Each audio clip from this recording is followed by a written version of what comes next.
नमस्कार, मी प्रिया काळे. तरुण भारतच्या न्यूज बुलेटिन मध्ये आपल्या सर्वांचं स्वागत.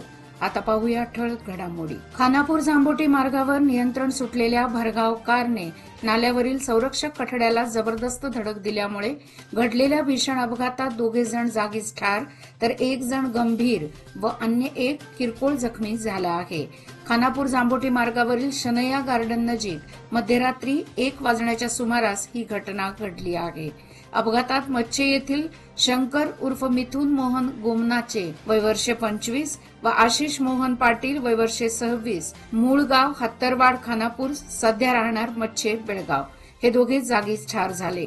अपघातग्रस्त कारमधील निकेश जयवंत पवार वय वर्षे 25 राहणार मच्छे याच्या पायाला गंभीर दुखापत झाली असून त्याला उपचारासाठी बेळगाव येथील खासगी दवाखान्यात दाखल करण्यात आले आहे.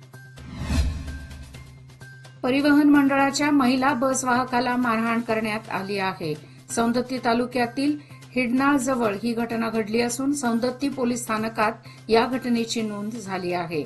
मात्र पोलिसांनी संबंधितांवर अद्याप कारवाई केली नाही असा आरोप केला जात आहे. दरम्यान भारतीय संस्कृती फाउंडेशनने मारहाण प्रकरणातील आरोपींवर कारवाई करण्याची मागणी केली आहे. पावसाळ्यात डासांचा प्रादुर्भाव वाढतो, त्यामुळे हिवताप आणि डेंग्यू सारख्या आजारांचा प्रसार झपाट्याने होतो. तो रोखण्यासाठी बिजगर्णी ग्रामपंचायतीने ऍक्शन प्लॅन तयार केला आहे. त्यानुसार डास प्रतिबंधात्मक उपाययोजना केली जात आहे. पाण्याच्या टाक्यात डास प्रतिबंधित करणे, अळीनाशकांची फवारणी करणे, बांधकामाच्या ठिकाणी कीटकनाशक धूर फवारणी करण्यावर भर दिला जात आहे. रोगाचा फैलाव रोखण्यासाठी बिजगर्णी, कावळेवाडी, राकसकोप, येळेबैल आदी गावांमध्ये धूर फवारणीची कारवाई केली जात आहे. महाराष्ट्र एकीकरण समितीचे धनंजय पाटील आणि सहकार्यांनी खानापूर रेल्वे अधिकाऱ्यांची भेट घेतली. यावेळी रेल्वे स्थानकावर तातडीने सीसीटीव्ही कॅमेरा बसवण्याची विनंती करण्यात आली आहे. अलीकडे रेल्वे स्थानकावर अपहरण, चोरी व इतर गोष्टी वाढल्या आहेत.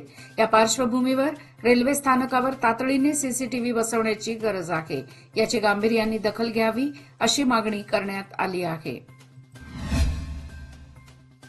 बेळगाव तालुक्यातील बिजगर्णी ब्रह्मलिंग गल्ली येथील अरुंद व रस्त्यापेक्षा उंच मोरी अपघाताला निमंत्रण देणारी ठरत आहे. निकृष्ट दर्जाच्या कामामुळे ये जा करणे धोक्याचे बनले आहे. ग्रामपंचायतीच्या सहकार्यातून नवीन गटार मोरीचे काम हाती घेण्यात आले आहे. मात्र संबंधित कंत्राटदाराने निकृष्ट दर्जाचे काम केल्याचा आरोप ग्रामपंचायत सदस्य संदीप आष्टेकर व मेहबूब नावगेकर यांनी केला आहे. नागरिकांच्या मागणीप्रमाणे गटारी न केल्यास ग्रामस्थांच्या वतीने तीव्र आंदोलन करू असा इशाराही दिला आहे. महिलांची शक्ती हीच समृद्ध भविष्याची निर्मिती. लोकमान्य घेऊन आले आहेत महिला उन्नती योजना, जी देते तुमच्या गुंतवणुकीवर 10% आकर्षक व्याजदर फक्त 500 दिवसांकरिता. किमान गुंतवणूक 10,000 रुपये. अधिक माहितीसाठी आजच कॉल करा 1800-212-4050. योजना फक्त महिला सभासदांकरिता. नियम अटी लागू. लोकमान्य, जिथे पैसे वाढतात आणि नातं वृद्धिंगत होतं. न्यायालयाने खाद्यपदार्थांमध्ये कृत्रिम रंग तसेच अन्य भेसळयुक्त पदार्थांवर बंदी घातली आहे. त्याचे सर्रास उल्लंघन निपाणीत होत आहे. बुधवारी सायंकाळी अन्न सुरक्षा आणि गुणवत्ता विभागाने अचानक शहरात तपासणी मोहीम हाती घेऊन कारवाई सुरू केली. नियमांचे पालन न करणाऱ्या 15 ते 20 हॉटेल व चायनीज सेंटरवर आरोग्य आणि अन्न सुरक्षा विभागाच्या अधिकाऱ्यांनी धाड टाकून तपासणी केली. यामध्ये 8 हॉटेलमध्ये हानिकारक रंगाचे 8 डबे आढळून आले तर 3 हॉटेलमध्ये अजिनोमोटो दिसून आल्याने या सर्वांना नोटीस देण्यात आल्याची माहिती आरोग्य व अन्न सुरक्षा विभागाचे जिल्हाधिकारी डॉ. जगदीश यांनी दिली. मात्र अनेक दुकाने तसेच बेकरींमध्ये मुदत संपलेल्या पदार्थांची विक्री सर्रासपणे होत असून याकडे मात्र सोयीस्करपणे कानाडोळा केला जात असल्याचा आरोप होत आहे. कणगलेसह परिसराला बुधवारी झालेल्या पावसाने झोडपून काढले, त्यामुळे शेती कामांना गती आल्याचे दिसत आहे. सध्या सोयाबीन, भुईमूग, मिरची, हायब्रिड पिकास फवारणीचे काम सुरू करण्यात आले आहे. औषध लागवड खरेदीसाठी खत विक्री दुकानात गर्दी झाल्याचे चित्र पाहावयास मिळत आहे. असे असले तरी जोरदार पावसाची गरज व्यक्त होत आहे. निप्पाणी तालुक्याच्या तहसीलदारपदी मूळचे निप्पाणीचे आणि सध्या कारवार जिल्ह्यातील कुमठा तालुक्याचे तहसीलदार असलेल्या प्रवीण कारंडे यांची नियुक्ती झाली आहे. महसूल खात्याच्या वतीने अधिकृतपणे बुधवारी रात्री हा आदेश जारी झाला. निप्पाणीत सध्या कार्यरत असलेले तहसीलदार M.N. बळीगार यांची कुमठा येथे कारंडे यांच्या जागेवर बदली झाली आहे. तालुका पंचायत कार्यालयातील लिपिक पदापासून तालुक्याचे प्रमुख पद असलेल्या तहसीलदार पदापर्यंत त्यांनी घेतलेली झेप यामुळे निप्पाणीच्या शिरपेचात मानाचा तुरा रोवला गेला असून कारंडे यांचे सर्व स्तरातून कौतुक होत आहे. चिकोडी सदलगा विधानसभा क्षेत्रातील चंगूर व इंगळी गावातील क्षारपड शेती जमिनी सुधारण्यासाठी 3 कोटींचा निधी मंजूर करण्यात आला आहे. क्षारपड जमीन सुधारणा योजनेअंतर्गत बाधित क्षेत्राचा विकास करण्यासाठी संबंधित अधिकाऱ्यांशी चर्चा करून शेतकऱ्यांसाठी अधिकचा निधी मंजूर करून आणला आहे.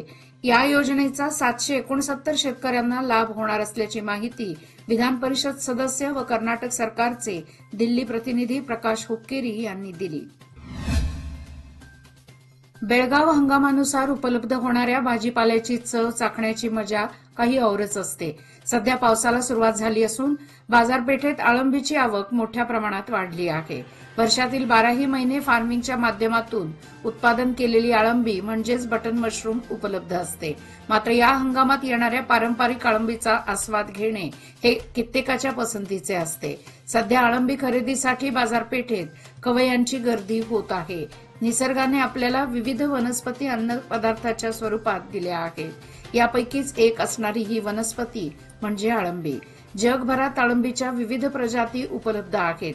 मात्र नैसर्गिक पद्धतीने वाढणाऱ्या या अळंबीला पावसाळ्यात विशेष पसंती दिली जाते. याचबरोबर आजचे बातमीपत्र इथेच संपले. अधिक माहिती आणि ताज्या घडामोडी करता पाहत रहा तरुण भारत न्यूज चॅनल. तसेच आमच्या चॅनलला लाईक, शेअर आणि सबस्क्राईब करायला विसरू नका. आणि विश्वासार्ह बातम्यासाठी दररोज वाचा दैनिक तरुण भारत. धन्यवाद.